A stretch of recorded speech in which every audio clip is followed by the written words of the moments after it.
Hey team, Adam from Built Beyond 40. All right, let's get into overtraining, what it is, how to identify it, and the things that we can do to overcome it.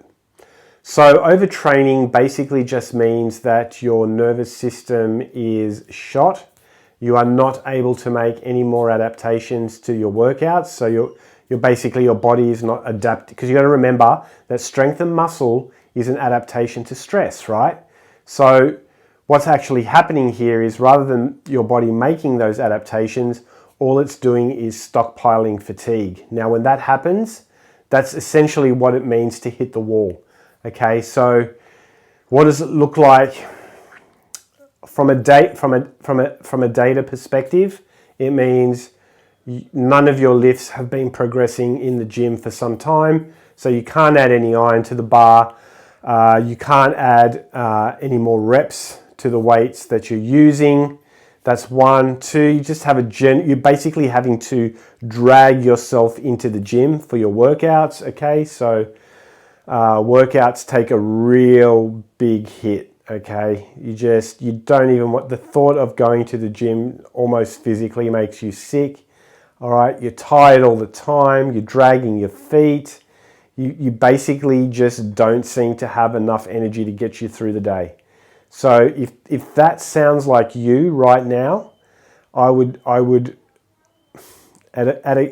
not even guessing at this, all right? I'd make a bet, I'd bet money to say that you are chronically overtrained. And it's typically because you are training too often in terms of frequency. So you're training, 4, 5, 6 times a week. Some of you lunatics out there might be even training every day. Okay, I'm sure, if you dig deep enough, you'll find a study XYZ that says, you can absolutely train 7 days a week and progress. Okay, how's that working out for you? Yeah, so it's just one of those situations where you need to back off in terms of frequency, okay? Most programs that I see go wrong, they're just too high in frequency and they are way too high in volume, okay? We're talking a ridiculous number of sets in any given workout which are mainly just junk sets anyway, okay?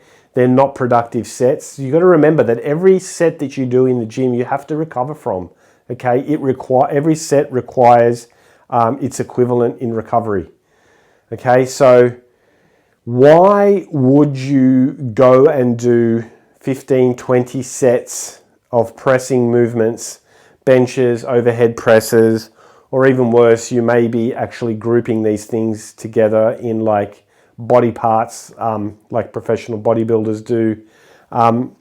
Why would you do 20 sets when 4 to 5 sets is optimal? Like, if 4 to 5 sets is going to get the job done, why would you do 20? That means you have an extra 15 sets of junk that you have to recover from.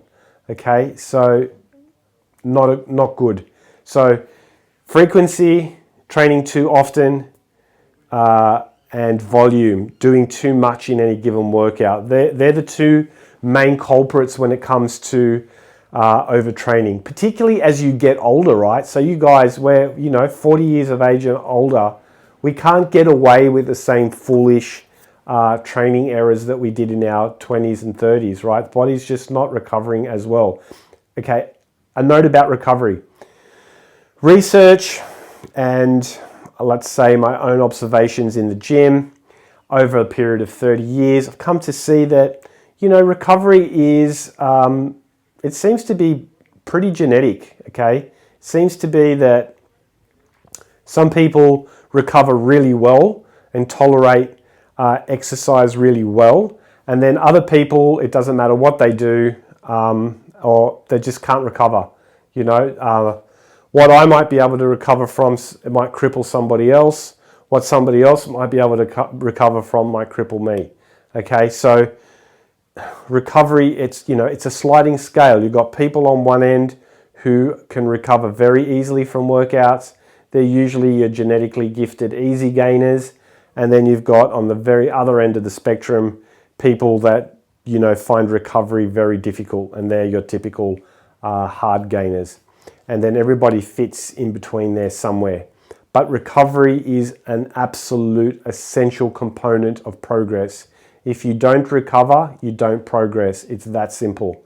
Okay, so what do you do if you find yourself severely overtrained? So severe overtraining, look, there's really only one cure for this, and that is you need to take time away from the gym. Okay, how much time? How much time is going to really depend on how overtrained you are.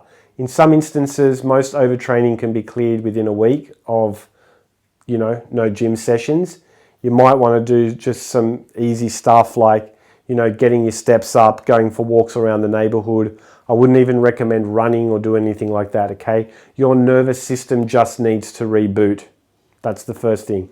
In some chronic cases, sometimes you need 2 weeks away from the gym, you know. Whatever the time period is, you'll know when it's time to go back to the gym and it's right to start working out again when you're starting to miss going, okay? Your body is telling you that it's ready to exercise again. You'll just know. And then what do you do? What do you do when you come back? Well, the thing is this, you're going to find that probably your strength has dipped a little bit, and that's absolutely fine. It's expected. You start slowly. You start cycling the intensity of your workouts, okay? You start employing intensity variation. What does that mean? It means, and I'm going to get into this in some later videos in more depth, because this really is the linchpin of the Built Beyond 40 system, okay? This is what's going to keep you from plateauing and keep you from overtraining, okay? But it's intensity variation. So, you know, if you've been struggling with, let's say, 80 kilos on the bench press for like 6 reps, and before you took time off the gym, those 6 reps were really hard, okay? They were a struggle. And as you got deeper and deeper into the overtraining, sometimes, you know, you couldn't even get 6. You were getting 4, 5, whatever it was. So don't go back first day thinking you're going to bench press 80 kilos for 6 reps. What you need to do is perhaps take 60% of that, you know, 48, 50 kilos, and get a nice, easy 5, 6 reps, okay? Just have the movement feeling good again, all right? There should be reps in reserve, but that's the point, okay?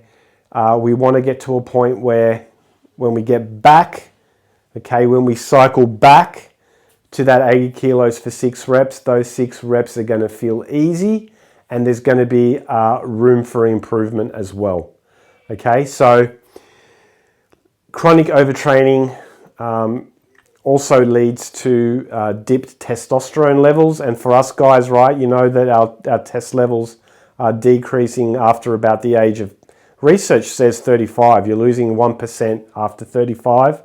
So you really got to be very conscious of what your test levels are doing. Now, if you're chronically overtrained, it also means that your cortisol is through the roof. And when cortisol goes through the roof, what happens to testosterone?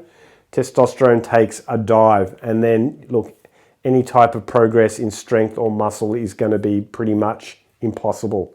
So the cure, if you're watching this and you identify with a lot of the stuff that I've just said, and you know intuitively, like deep down in here, that you need to take time off away from the gym, then just do it. Take a week off from the gym. Don't even think about it, okay? Don't think about the gym. Just go and do something else, okay? Go play a round of golf if that's your thing, if that's something else that you do. Go have a hit of tennis, walk around your neighborhood. Just do anything other than lift weights, okay? Just take time out and let your nervous system reboot. So if that's you, that's your homework assignment. Time off from the gym, let the nervous system reboot and get rid of all that fatigue. All right, guys, until I see you next time, be good.